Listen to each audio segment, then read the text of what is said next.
Entonces estamos hablando hoy esta nueva prédica que se llama Creciendo en Fe. Y vamos a ir a Marcos en el capítulo 9, verso 14 al 24. Y hoy no vamos a leer mucho, hoy vamos a discernir un poco más en un pasaje particular y nos vamos a centrar en este. Marcos capítulo 9, verso 14. Cuando llegó a donde estaban los discípulos, vio una gran multitud alrededor de ellos y escribas que disputaban con ellos. Y enseguida toda la gente viéndole se asombró y corriendo a él les saludaron. Él les preguntó: ¿qué disputáis con ellos? Y respondiendo uno de la multitud dijo: Maestro, traje a ti mi hijo que tiene un espíritu mudo, el cual donde quiera que le toma, le sacude y echa espumarajos y cruje los dientes y se va secando. Y dije a tus discípulos que lo echasen fuera y no pudieron. Y respondiendo él les dijo: oh generación incrédula, ¿hasta cuándo he de estar con vosotros? ¿Hasta cuándo os he de soportar? Traédmelo. Y se lo trajeron, y cuando el espíritu vio a Jesús, sacudió con violencia al muchacho, quien cayendo en tierra se revolcaba echando espumarajos. Jesús preguntó al padre: ¿cuánto tiempo hace que le sucede esto? Y él le dijo: desde niño. Y muchas veces le echan el fuego y en el agua para matarle. Pero si puedes hacer algo, ten misericordia de nosotros y ayúdanos. Mira lo que dice el padre: si puedes hacer algo. Sigue diciendo, verso 23. Jesús le dijo: si puedes creer, al que cree, todo le es posible. E inmediatamente el padre del muchacho clamó y dijo: creo. ¿Y qué más? Creo, ayuda a mi incredulidad. Y aquí encontramos una paradoja, una palabra que puede ser como contradictoria. Creo, pero ayuda mi incredulidad. Y pareciera algo complicado, pero es que todos estamos en la misma situación que el padre. Creo, pero tengo incredulidad. Señor, yo creo, pero todavía dudo. Yo creo que Dios puede hacer algo en la vida de otra persona. Cuando oramos por los enfermos, yo creo que Dios puede sanar, pero no sé si me va a sanar a mí. ¿Sí o no? Yo creo que Dios tiene el poder para sanar, pero no creo que Dios me pueda usar a mí. Yo creo que ese hombre, esa mujer va a cambiar, pero no sé si lo va a hacer en mi matrimonio. Yo creo que Dios restaura matrimonios, pero no sé si lo va a hacer en el mío. Yo creo que Dios rescata a los hijos que están perdidos, pero no sé si Dios va a rescatar a los míos. Yo creo que Dios puede regresar el corazón de los padres a los hijos, pero no sé si yo y mi papá o mis hijos vamos a restaurar esa relación. No sé si me explico. Creo, pero tengo incredulidad. Yo creo que Dios es quien me guarda, quien me protege. Yo creo, como dice la escritura, de en vano está que se desvele el vigilante si no es Jehová el que cuida la casa. Yo creo que Dios me va a proteger mi casa, que dejé la casa cerrada, que no va a entrar ningún ladrón, pero aún así creo que va a pasar. Yo creo que estoy bien, pero en algún momento algo me puede pasar. O sea, tengo fe, pero aún tengo duda. Entonces se puede tener fe y se puede tener duda. Porque nosotros nos sentimos mal cuando decimos que tenemos fe, pero por dentro hay algo que nos está carcomiendo, o el diablo nos está susurrando y dice: tú no tienes fe. Y tú: no, sí tengo fe, sí tengo fe, sí tengo fe. Y estás tratando como de convencerte a ti mismo de que tienes fe, pero por dentro tienes un sentimiento de duda. No sé si me explico. Tenemos ese sentimiento de duda. Yo creo que Dios existe, pero ¿qué tal y si me estoy perdiendo las fiestas? ¿Y qué tal y si me estoy perdiendo el alcohol? ¿Y qué tal y si me estoy perdiendo la diversión? Y al final Dios no existe. Ay, ¿qué tal y estoy tratando de vivir en santidad? ¿Qué tal si estoy tratando de hacer lo correcto y cuando me pasa lo malo, entonces la culpa la tiene Dios y la culpa la tengo yo porque he creído en algo que a lo mejor no es real? O sea, creo, pero por dentro tengo duda. ¿Y qué tal y si no me voy al cielo? ¿Y qué tal y si no existe el cielo y el infierno? ¿Y qué tal y si no es este Dios, sino era otro Dios? Y pareciera que nos da vergüenza admitirlo, ¿verdad? Pero tenemos dudas. Y podemos tener fe y podemos tener dudas. Podemos tener fe y podemos tener miedo. Porque el Señor nos manda a tener fe. Pero aún dentro de esa fe tenemos miedo de dar pasos de fe. Tenemos miedo de hacer algo. Por eso el Señor nos exhorta a tener fe y a confiar en Él. Podemos tener fe y aún flaquear en el pecado y en la obediencia. Es que todavía el pecado me coquetea. Es que todavía no quiero ser tan obediente, pero tengo fe. Todos tenemos fe. todos creemos en Dios, y aún así esas dudas, ese miedo, ese temor, el pecado y la obediencia sigue siendo una batalla para con nosotros.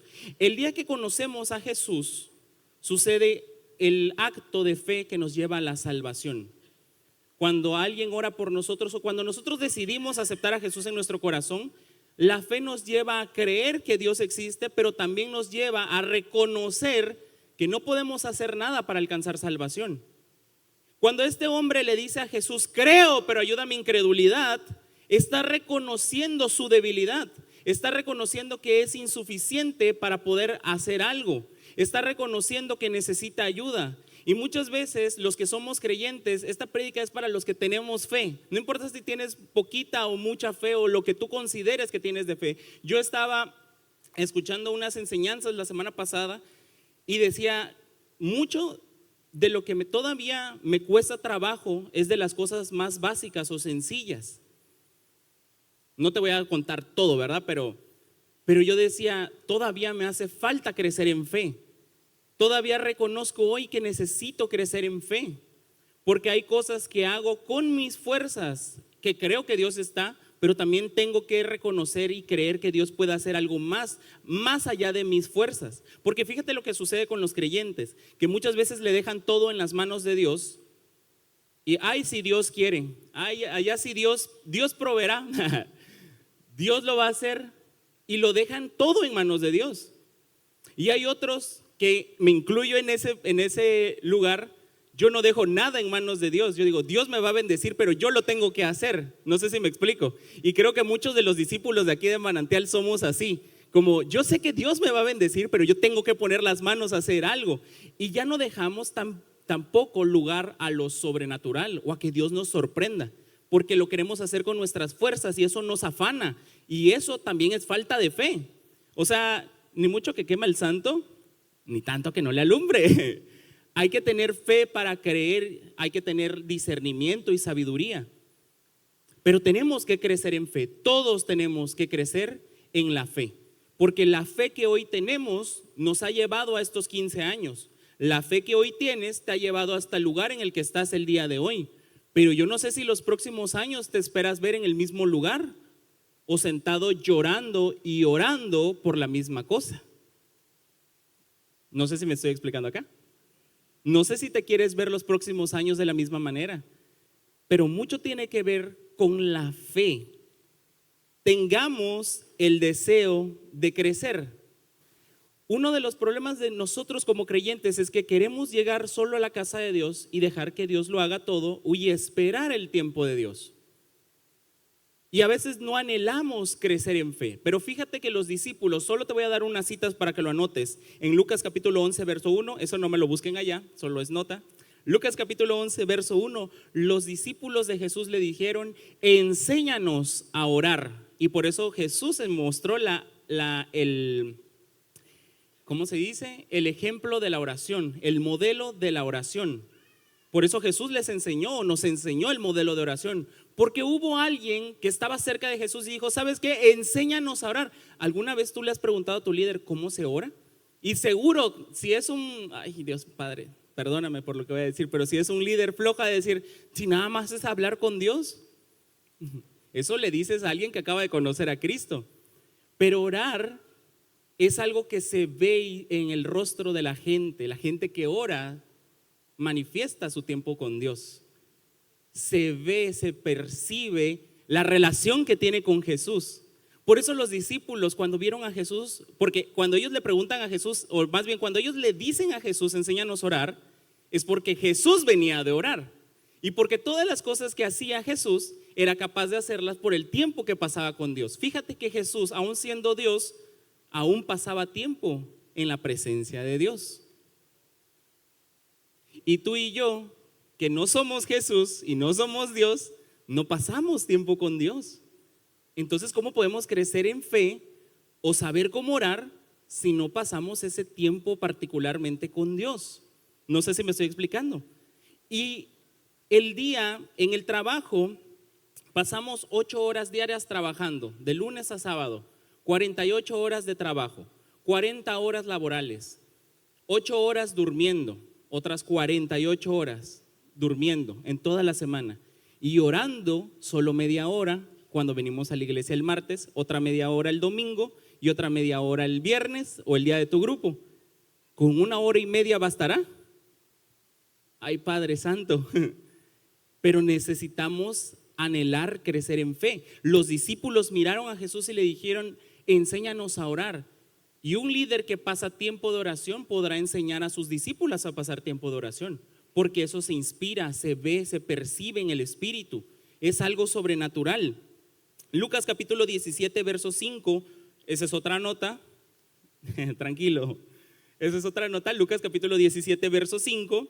Los discípulos le dijeron a Jesús: aumentanos la fe. ¿Quiénes de ustedes le han pedido a Dios: aumenta mi fe, Señor?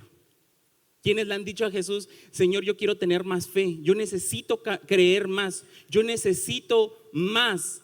Yo no me conformo con estar acá sentado, yo no me conformo solo con la salvación, yo quiero ver tu poder y tu gloria, yo quiero ver el mar abierto, yo quiero ver milagros hacerse, yo quiero ver más gente que conozca a Cristo Jesús, yo quiero ver familias restauradas, yo quiero ver matrimonios que se restauran, yo quiero ver los padres que vuelvan a los hijos, yo quiero ver gente que salga de los vicios, yo quiero ver una ciudad distinta donde ya no haya corrupción, donde ya no haya inseguridad. Pero no todo lo puedo dejar en la mano de los gobernantes, sino hay algo que yo tengo que hacer, y es creer que Dios viene a gobernar mi tierra. Para eso vimos el ciclo pasado: venga tu reino, porque ahí es donde nosotros vamos a establecer el gobierno de Dios en la tierra. Porque la iglesia, que es la embajada del cielo, donde Dios nos tiene a nosotros, somos los que tenemos que establecer el reino de Dios en la tierra, por medio de la oración y por medio del empoderamiento de la iglesia. Lo que hicimos el domingo pasado, fue el domingo pasado que llovió, que salimos a la marcha, a la caminata por la familia. Lo que hicimos el domingo pasado es la iglesia saliendo. ¿Sabes qué difícil es juntar a las diferentes iglesias cristianas?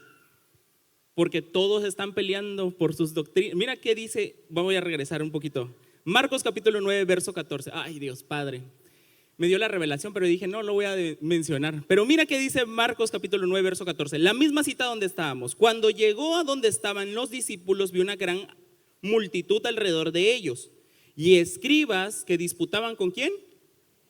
Con ellos. Antes de esta escena, ya leímos todo el pasaje, ¿verdad? Pero antes de esta escena, Jesús toma a Juan, a Jacobo y a Pedro y los lleva al monte donde hace la transfiguración y donde desaparecen Moisés y Elías. Y ellos estaban en el monte, en la oración, en la presencia de Dios. Y cuando ellos bajaron, los discípulos, ¿te acuerdas que dice ahí? Te lo traje a tus discípulos y ellos no pudieron liberarlo. Los discípulos estaban tratando de sanar a esta persona. Y mira qué dice: llega Jesús donde están los discípulos, vio una multitud y escribas que disputaban. Y enseguida, verso 15, y enseguida toda la gente se asombró y corrieron a él y le saludaron. Viene Jesús bajando, ve que están peleando acá, se acerca, y la multitud, después de ver el show de acá, vean a Jesús y dicen a ver qué va a pasar, ¿no? Y se acercan con Jesús. Verso 16, y les preguntó. ¿Qué preguntó? ¿Qué pelean con ellos? ¿Por qué están peleando? Verso 17, y respondiendo ¿quién? ¿Respondieron los discípulos? Mira, se quedaron calladitos porque ellos sabían qué estaban haciendo, ¿verdad? Y uno de la multitud, que fue el padre justamente, le dijo: maestro, traje a ti mi hijo que tiene un espíritu mudo. Y bueno, le empieza a explicar todas las cosas, ¿verdad? ¿Y los discípulos? Chitón. ¿Será que los discípulos podían o no podían sanar al joven? Podían, porque Jesús ya los había ungido. Jesús, desde que los escogió, les dio el poder y la autoridad para que sanaran enfermos, liberaran endemoniados y predicaran el evangelio. Ya Jesús les había dado la autoridad. Ahora, ¿los discípulos creían o no creían? ¿Ah? ¿Creían o no creían? Está difícil la pregunta. Claro que creían, por eso estaban ahí. Si no hubieran creído, no lo hubieran hecho. El Señor les delegó autoridad. Ellos creían. Pero ¿qué pasó? ¿Qué pasó cuando llegó Jesús? ¿Qué estaba sucediendo? ¿Estaban qué? Estaban peleando. por cuestiones necias, porque estaban los escribas, los que se sabían la escritura, los que sabían la Torá, los que decían, no, así no se hace, ¿cómo van a hacer noche de milagros y pasar a la gente ahí al frente? Ay, Padre, no, así no, no es bíblico, esa manifestación del Espíritu Santo, así no sucede. Pero si Dios me dio la autoridad, la unción, la presencia y mandó a que pusiéramos las manos sobre los enfermos y que ellos sanarían, como quiera, Jesús hizo milagros de 1001 maneras, todas diferentes, para que nadie hiciera de la sanidad un ritual o un privilegio. O sea, Jesús hizo algo completamente distinto. No es como tú quieres, es como Él quiere. Nosotros nos toca creer y hacer, ¿verdad? Pero cuando prestamos atención a las palabras de los que creen que saben, porque como son escribas, porque saben más de la palabra y empiezan a cuestionar, ¿qué nos sucede a nosotros? Dudamos. ¿Y qué le pasó a los discípulos? Estaban dudando. Y mira que sigue diciendo, nos quedamos en el verso 24. Verso 23 dice, Jesús les dijo, si puedes creer, al que cree todo es posible. Me voy a regresar un pasito más para atrás.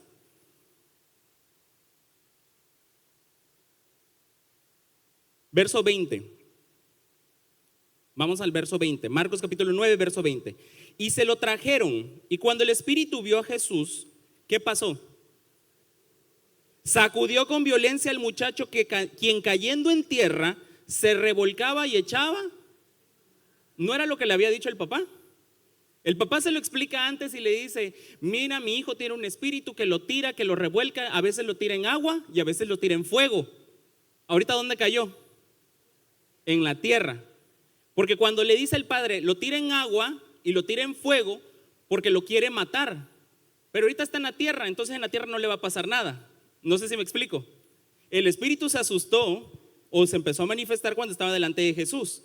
Y Jesús, verso 21, mira qué dice después, verso 21. Jesús preguntó al padre. O sea, imagínate la escena, el chamaco se está revolcando en el piso y Jesús viéndolo así. ¿Y hace cuánto que le pasa esto? ¿Sí notas la escena? O sea, prisa no tengo. Total está en la tierra, no está ni en el agua ni en el fuego.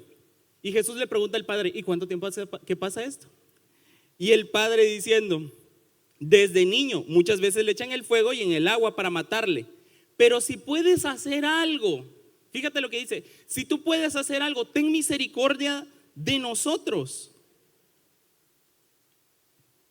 y ayúdanos. Verso 23, Jesús le dijo, ¿qué? ¿De quién es la responsabilidad de la sanidad? Del papá. El papá viene cuando Jesús llega y le dice, lo traje a tus discípulos y no lo pudieron sanar. ¿Y Jesús qué le dijo? Al que cree, todo le es posible. ¿Responsabilidad de quién es? Ay, es que nosotros queremos que sea responsabilidad de los discípulos. Señor, es que yo estoy esperando un milagro, pero esta gente no tiene fe. Esta gente no cree, esta gente hace cosas raras. Es que yo estaba en adoración así, ya estaba yo a punto de recibir mi milagro y en eso una servidora me dijo, muévase del lugar. Me cortaste la inspiración, el ángel de Dios estaba por tocarme y usted me la arrancó, ya me voy de aquí. Y pastor, allá sus discípulos no pueden ministrar a una persona. Al que cree, todo le es posible. La culpa no era de los discípulos. Y nosotros cuando vemos esa escena, la responsabilidad se la ponemos al pastor. La responsabilidad se la ponemos a los discípulos. Es que los discípulos no tuvieron fe. No es que el papá era el que tenía que tener fe. Pero ¿sabes en qué momento actuó la fe de él? Cuando dijo, creo, pero ayuda a mi incredulidad. Porque él reconoció que su fe era insuficiente. Yo creo que si llego a la iglesia algo va a pasar, pero aún llegando a la iglesia ya diste el primer paso, pero también hay que reconocer que hay otras cosas que tengo que cambiar. Dios es capaz de en este momento hacer un milagro sobrenatural sobre tu vida. Dios es capaz en este momento de sanarte por completo. Dios es capaz en este momento de restaurar relaciones. Dios es capaz en este momento de aumentar o de sacarte de una deuda financiera que tienes. Dios es capaz de hacerlo, mira, así en este momento. Pero si no reconocemos los pecados que tenemos, vamos a volver a caer en el problema en el que estábamos. Te lo vuelvo a repetir. Si no reconocemos el problema que tenemos, el pecado nos va a llevar de vuelta al problema en el que estábamos. Porque Dios puede restaurar tu matrimonio, pero si tú como hombre o como mujer no cambias, va a regresar una temporada, pero se va a volver a ir. Van a venir tus hijos y se van a volver a ir. Va a venir tu provisión y te la vas a volver a gastar. Va a venir tu sanidad y la vas a volver a desgastar en el mundo. Entonces, Dios es capaz de hacerlo. Creo, al que cree todo le es posible, pero hay que reconocer que somos incapaces de mantener el milagro que Dios nos dio. No es que Dios no pueda, para Él todo es posible, pero hay una responsabilidad que nos toca a nosotros. Tenemos que creer lo imposible y tenemos que cambiar lo posible. Amén. Verso 25. Y cuando Jesús vio que la multitud se agolpaba, reprendió al espíritu inmundo, diciéndole: espíritu mudo y sordo, yo te mando, sal de él y no entres más en él. Entonces el espíritu, clamando y sacudiéndolo con violencia, salió, y él quedó como muerto. Fíjate que nosotros tenemos fe para creer en Dios, y leemos esta palabra y por nuestra mente pasa: ¿será que esas cosas pasan? Así como en los exorcismos, de las miles de 20,000 películas de exorcismos que existen. Y hay cosas que pasan, no pasan como en las películas, porque la realidad supera la ficción. Tampoco le da vueltas a la persona ahí en la cabeza, ¿verdad? Pero hay cosas sobrenaturales que suceden y muchos de nosotros no tenemos la sensibilidad espiritual, ni el discernimiento, ni la madurez para aprender a atenderlas. Pero esas cosas suceden. Hay gente que está endemoniada, gente que le abre puertas a Satanás, gente que busca brujería, gente que busca adivinación y otro mundo de puerquesas que a lo mejor tú ni por la mente se te ha pasado, se te ha cruzado por la mente. Tú no sabes qué tan perverso es el mundo hasta que empieces a conocer a más personas y atender sus problemas. Tú no sabes la maldad que pasa en el mundo, porque a veces vivimos solamente en nuestra burbuja donde nuestra familia está bien, nosotros estamos bien, quizás pecamos pero no mucho, no le hacemos daño a nadie, pero no sabes la maldad que hay allá afuera. La vislumbras un poquito por encima, pero es así como en la dark web. Nosotros podemos ver en internet un montón de porquerías, pero más profundo de esas porquerías todavía hay otras cosas terribles que corrompen el corazón y la mente de la gente. Y en el espíritu muchas veces nosotros no estamos listos para ver esas cosas, pero nuestra fe tiene que crecer porque el mundo tiene una necesidad y somos tú y yo los responsables de llevar la palabra, la sanidad y la libertad a este lugar. No sé si me estoy explicando. Entonces dice aquí: y Jesús vio que la multitud se agolpaba, reprendió al espíritu inmundo, diciendo al espíritu mudo y sordo: yo te mando, sal de él y no entres más en él. Entonces el espíritu, clamando y sacudiéndole con violencia, salió, y él quedó como muerto, de modo que muchos decían: está muerto.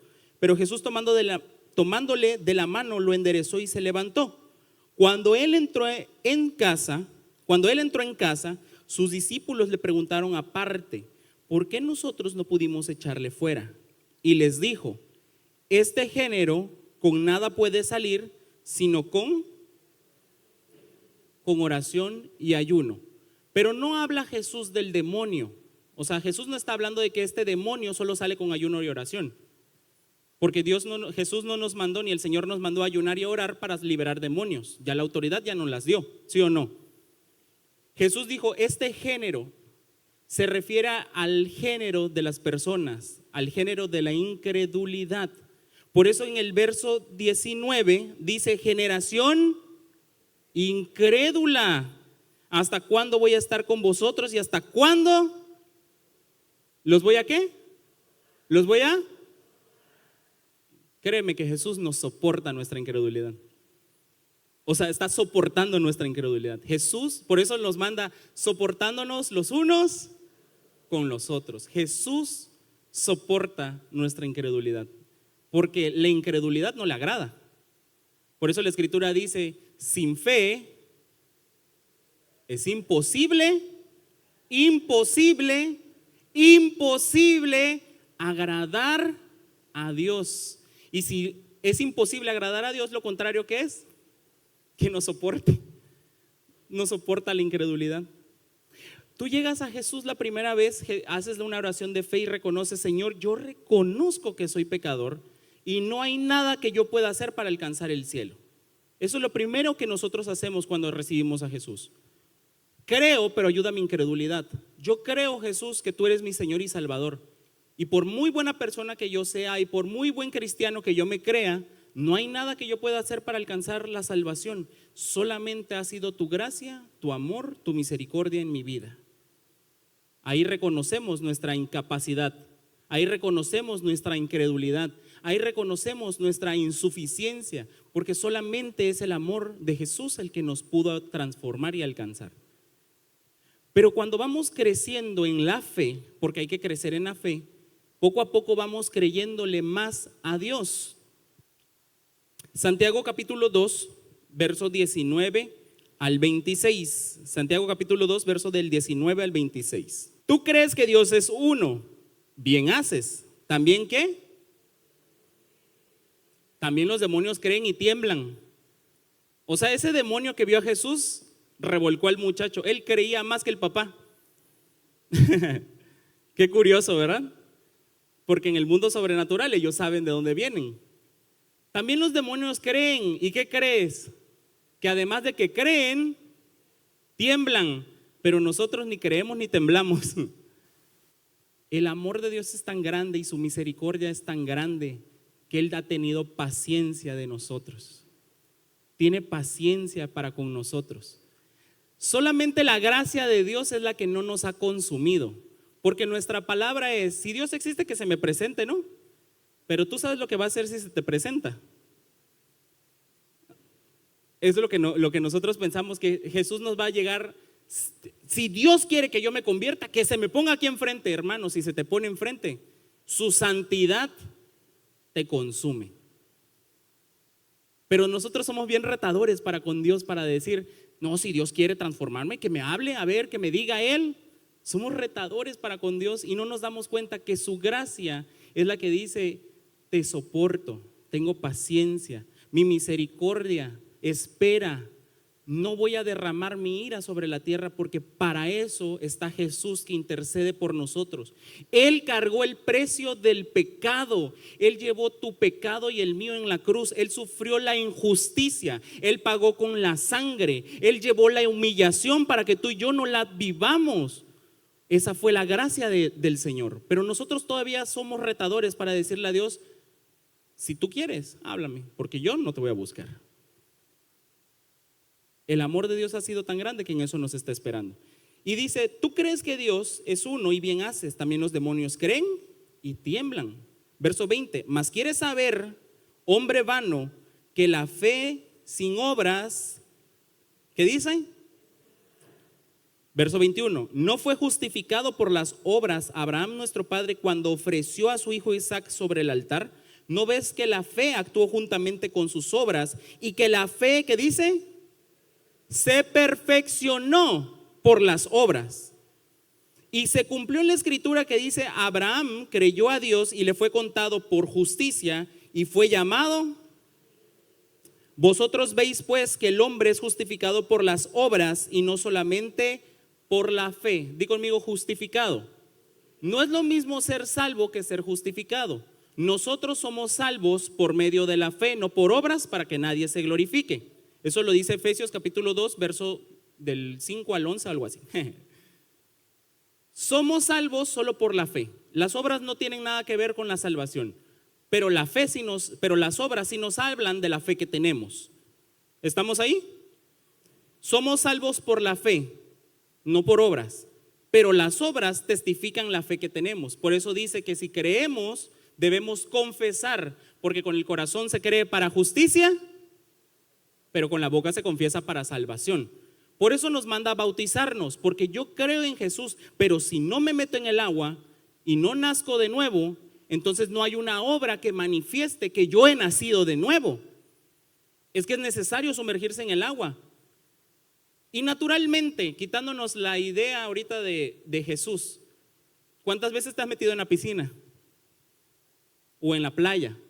¿Ha cambiado algo? No cambia nada, solo te metiste y te saliste. Lo mismo puedes ver, ahora regresando al bautismo, puedes entrar y salirte y no pasa nada. Es la fe con la obra la que en conjunto manifiesta lo que nosotros creemos.